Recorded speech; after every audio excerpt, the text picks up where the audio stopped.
This is the lesson for 2.4, solving one-step equations. And before we get into the actual details of the lesson, oftentimes in algebra, there's kind of a tendency to think like, when am I going to use certain lessons? And that's probably true. Some things you're not going to use very often, but these next few lessons are things that you really do use and will use, and you probably are already using whether you think about it or not. So just as some quick examples. So on this one, I've got over here, I've got 15H equals W. And what that might represent is somebody makes $15 per hour, and to figure out their total wages, they'll take 15 times however many hours they work, and they'll find their wages. So kind of a common example of using an algebraic equation. The one below it, maybe you're ordering something online and there's a $6 fixed shipping rate. So what you do is you take the cost of your items plus the $6, and that would give you your total cost. So there's another common example of something you maybe are using expressions for, equations for, and not really even realizing it. Here's one with division. Maybe you buy a package and it has 24 cookies in it, and you're sharing it with some guests who come to visit. How you can determine how much each person would get is you just take that number divided by the number of guests. So there's another common example of something you do without maybe thinking about it. Here's another one. Maybe you have a $25 gift card from someone, and you subtract what you spend to find out how much you have remaining. So things that you are doing fairly on a regular basis without necessarily thinking that you're doing algebra, but you are. So this should pretty much be review as far as what we're doing, which just is a quick kind of going over what are you really doing when you're balancing or solving equations. And you'll hear me say balance equations a lot because that's kind of the way I like to think of it. So here's a visual representation of an equation. On one side of the equation, I have 1x, so I could just write x. And these little small boxes are 1. So on one side of the equation, I have an x and I have 4 1s.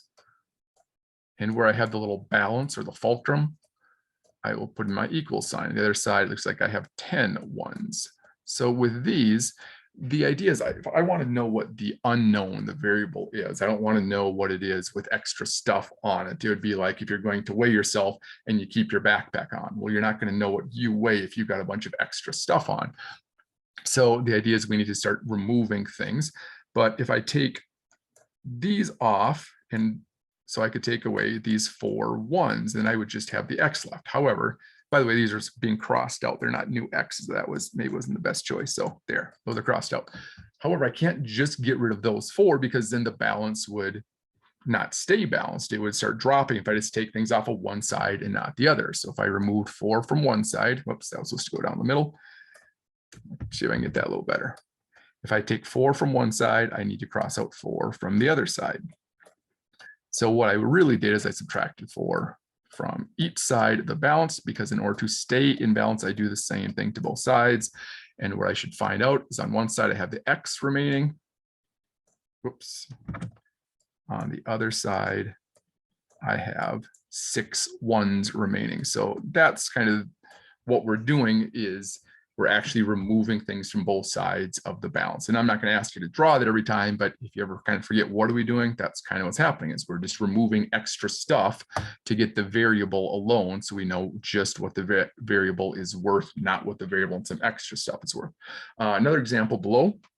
So here I've got 3 x's on the left side and on the right side. So again, where that fulcrum is, I'm going to put my equal sign. And I've got 9 1s on the other side. Well, I can't add or subtract this time because there aren't any 1s over here. But what I could do is reduce the number of groups. I don't want to know what 3 x's are worth. I want to know what 1 x is worth. So if I think, well, I'm going to break these into groups of 3, I want to know what just 1 of those x's are worth. Well, if I divide this into 3 groups, I would divide this into 3 groups.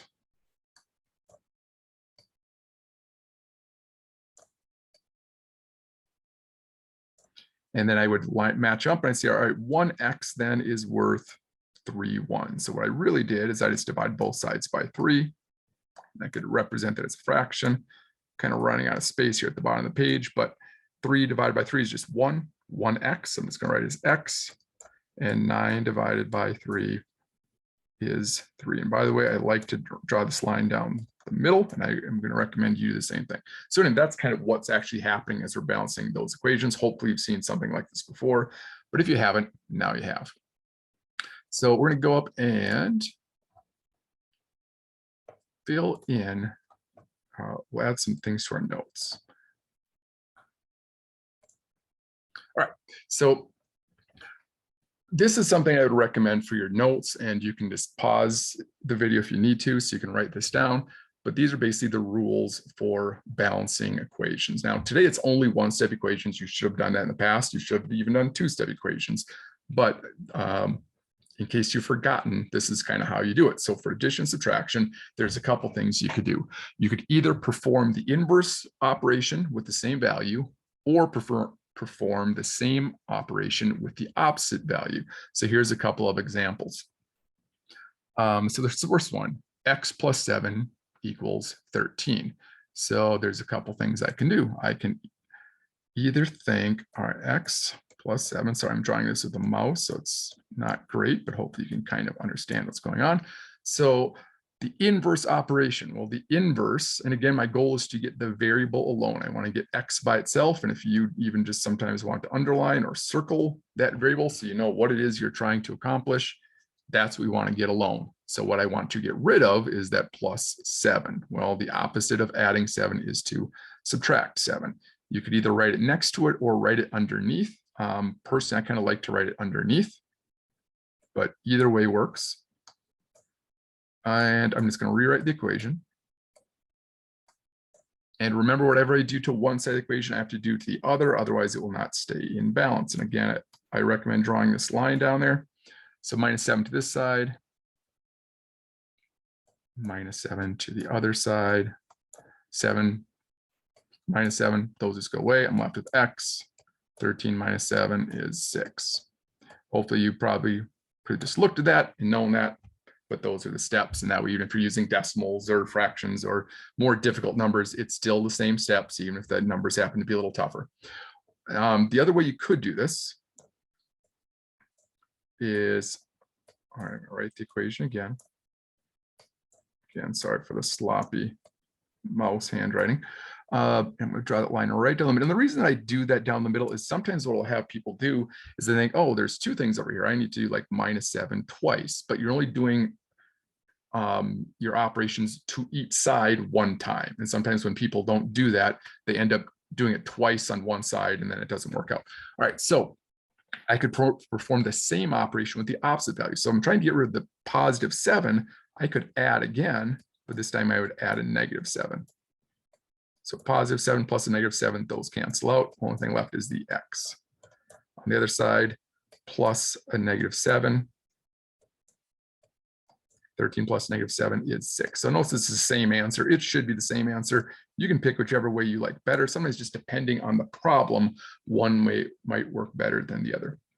Coming down to this one, I've got y minus 13 equals 10.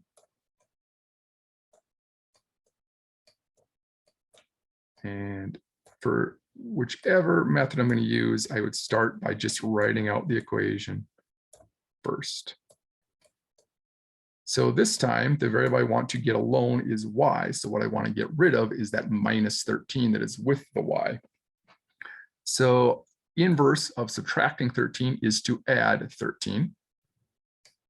So I'll do that to both sides. Again, you could do this in the same line or underneath. I usually like to put it underneath.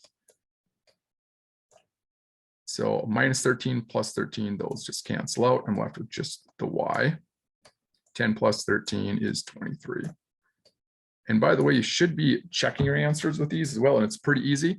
Once you know what y is, put 23 in for y. 23 minus 13 is 10. That checks out.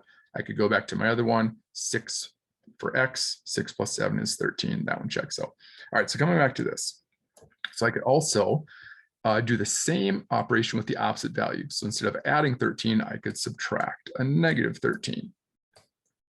You might think, well, that just seems unnecessarily hard. But again, depending on the type of problem you're doing, sometimes it might actually be easier. So if we subtract a negative, we really just end up adding anyway. So if you had 13 negatives, you subtract 13 negatives, there are no negatives left. You're just left with the y.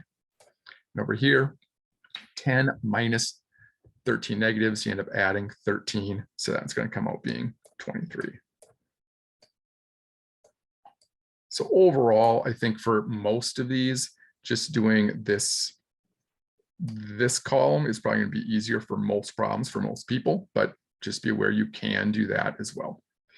All right, for these next ones, this is if these are called literal equations where you actually don't know the value of anything. And that might be a situation where you're really just trying to move things around to make a formula that's easier to use. So in this example here, this is one from physical science or chemistry. So this P stands for proton, the E stands for electron, C stands for charge. So you can calculate the charge of an atom by taking its protons minus its electrons. However, if I wanted to make a formula that is more easy to solve just for the number of protons, I would like to get P by itself. So I'm going to do the same thing, P minus E, just writing out the equation to start, equals C. Protons minus electrons equals your charge.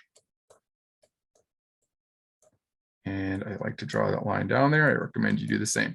So the thing is, I want to solve for P. I want to solve for protons. So I want to make an equation that is easier to use just for calculating protons. So in this case, I was subtracting E. So the opposite or the inverse operation is to add E.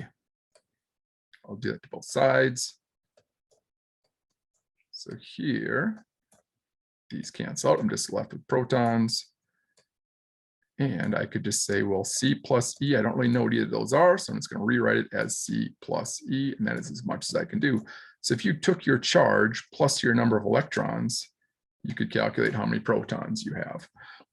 On this one, same thing. I'm just going to subtract negative E, subtract negative E. And these will cancel. I had some negative E. I got rid of negative E, that it's gone. And then protons. And here I could write either charge minus negative electrons or charge plus electrons.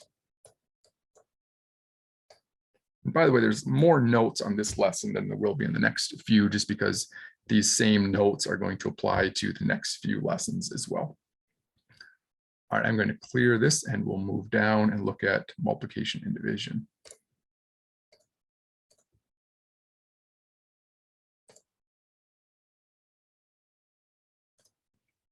All right, so the rules are actually pretty similar to what they were for addition and subtraction. The wording is a little different. So the first thing is the same, perform the inverse operation with the same value. That's exactly the same as what we said for adding and subtracting.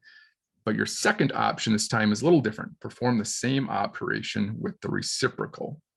So we'll take a look at each of those. So 3x equals 12. So 3 x's are equal to 12. And here again, a lot of you could just look at that and you already know what x is, but I'm purposely giving easy ones so it's easy to do mentally. However, the steps would be the same, whether we had much larger numbers or negative numbers or decimals or fractions. So that's not going to change. I still like to do this. And I'll write that over here, 3x. That's kind of a messy one. Equals 12. All right, so inverse operation with the same value. So right now, again, my goal is to get the variable alone. Now, in my examples, I would have the variable on the left side of the equation. That's not always going to be true, but that's just how I did it this time. So there is 3 is being multiplied by x. The inverse of multiplication is division. So this, but with the same value. So it was multiplying by 3. So instead I'm going to divide by 3. And I could write that side by side using the obelus, which is this thing. But more commonly, we'll just use a fraction bar. So 3 times x divided by 3. And remember, like in the little visual we showed before, if we divide one side by 3, we divide the other side by 3 to keep things in balance. So 3 divided by 3 is just 1. 1x is just x. So these just simplify down to 1. I'm just left with x. Over here, 12 divided by 3 is 4. X equals 4. And again, we could check our answer. X is 4. 3 times 4 is 12. That checks out. All right, so this time it's a little different. So I'm going to do the same operation. So they already are being multiplied. So I'm going to multiply again, but this time I'm going to multiply by the reciprocal of the number I want to get rid of. I want to get rid of 3. The reciprocal of 3 is 1/3, kind of going out of its box here. If I do it to the left side, I will do it to the right side. So multiplying both sides by 1/3. So 1/3 times 3 would just give me 3/3. So a little squished in there. So 3/3 is just 1 again. So 1x. So I can just have x over here because 3/3 just simplifies down to 1. Over here, I could put the 12/1. Multiply across, that will give me 12/3. 12 divided by 3 is going to be 4. X equals 4. Same answer as I had before. And here again, you might think, oh, that looks like extra work. And it kind of was in this particular problem. But on other problems, that method will actually probably work a little bit better, which we'll see in a little bit. All right, next one down. We've got y divided by 5 equals 6. So I want to get y alone, which means I want to get rid of the 5. So y divided by 5 equals 6. So inverse operation, the opposite of dividing by 5 is to multiply by 5. So I will do that. Do it to both sides. So that's going to give me 5y over 5. And 5 divided by 5 is just 1, which is going to leave me with just y. Over here, 6 times 5 is 30. So y equals 30, check our answer. 30 divided by 5 is 6, that checks out. All right, for the next one, well, same problem, different method. Y divided by 5.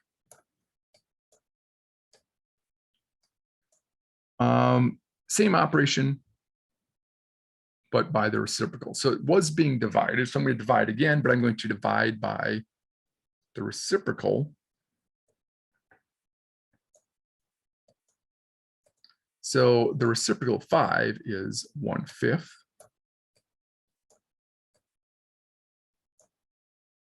Over here, 6 divided by 1/5.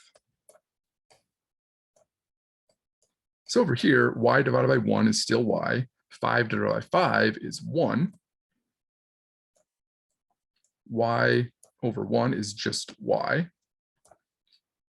And now this one, 6 divided by 1/5. Well, when we divide by fractions, we normally end up multiplying by its reciprocal. So instead, I'm going to think of this as 6 times 5 over 1, which will get me 30 over 1, which is just 30. So there we go, same answer. So here again, I think using this first method was probably a little bit easier, but this problem coming up is one where it might be a little easier to use the second method. So we're starting with 2/3 n.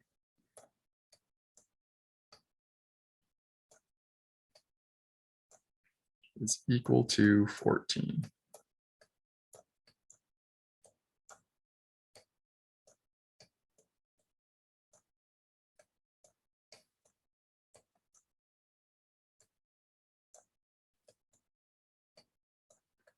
All right, so the first method says perform the inverse operation with the same value. So right now, we want to get n alone, which means you want to get rid of the 2/3 that is with n.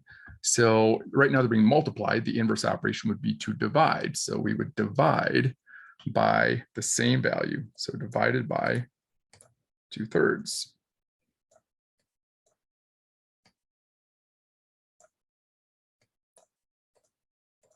Do that to both sides of the equation to keep it in balance.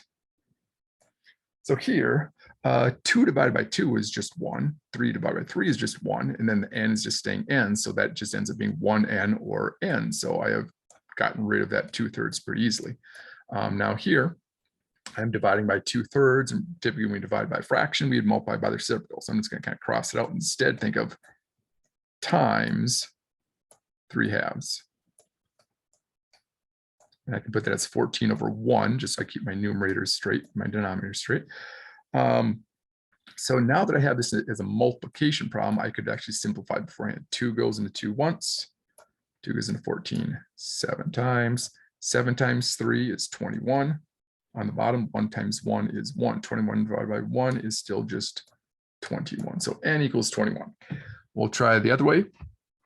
Same operation with reciprocal.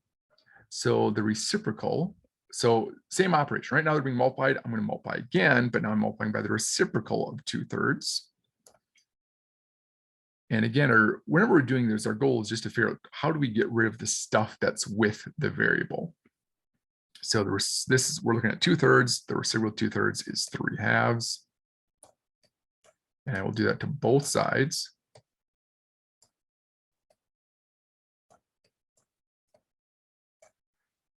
So across the top, 2 times 3 is 6, 3 times 2 is 6, and then the n just stays n, so I have 6/6 n. Well, 6 divided by 6 is just 1, so instead I can just call that just 1n or n. Over here, I can put this 14 over 1, make that a little easier, and now it looks a lot like what we just did over on this previous one.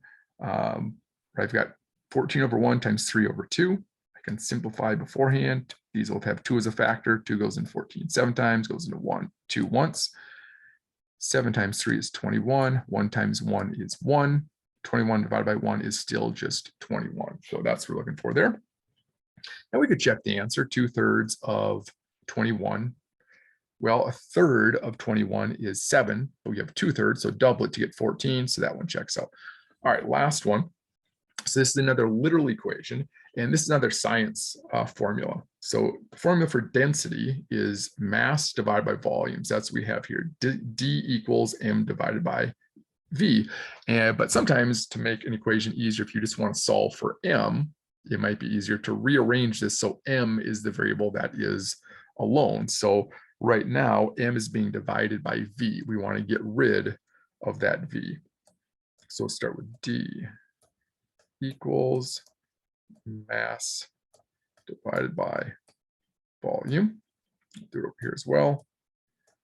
Density equals mass divided by volume. But I want to just have a formula that solves for mass instead. So right now, I want to solve for m, and I want to get rid of that v. So it's being divided by v. So the inverse of dividing by v is to multiply by v. So we will take this times v, take the other side times v. If you want to think this is v over 1, just so things line up better, that's a good idea. So over here, v times d, or density times volume, we'll just write it as density times volume, because at this time we don't know what either one is. So we'll just leave it as density times volume. Over here, we look at common factors. Well, v can factor out the v. So really all that's left is m divided by 1, or just m. So if you take density times volume, you could calculate mass. On this one, same operation with the reciprocal. So it already was being divided. We could divide it again. The reciprocal of v is, I'm sorry, we're dividing by, right, so we're dividing by v, but the reciprocal of v is 1 over v. So we would do that. So over here, I'd have to write it as well. So maybe we're going to bump that d over here, d divided by 1 over v. I might put that over 1 as well. So over here, v divided v just goes away. M divided by 1 is just m. Draw that down there as well. Over here, if you divide by fractions, we typically multiply by the reciprocal. So reciprocal of 1 over v is just v. So instead, I'm going to think of this as d times v over 1. Sorry, it's getting kind of messy. I'm running out of room here. So instead we're doing d times v over 1, d times v is just dv. And on the bottom, 1 times 1 is just 1. I could divide these by 1, but it'll just give me the same answer. So there you go. So for the notes, I think it'd be helpful just to write down, maybe especially this first column, because for most of these, I think the first column was maybe a little easier to use, but the second way works as well. And for different, depending on the problem, it might be a little bit better. So everything that I've shown here should help you with one of the problems on your assignment for tonight. So try those. If there's things you're stuck on, be sure that you're ready to ask those questions tomorrow. And I hope that the writing will be a little bit neater as I change from a writing with my mouse to like either a touchpad or a touch screen or something like that.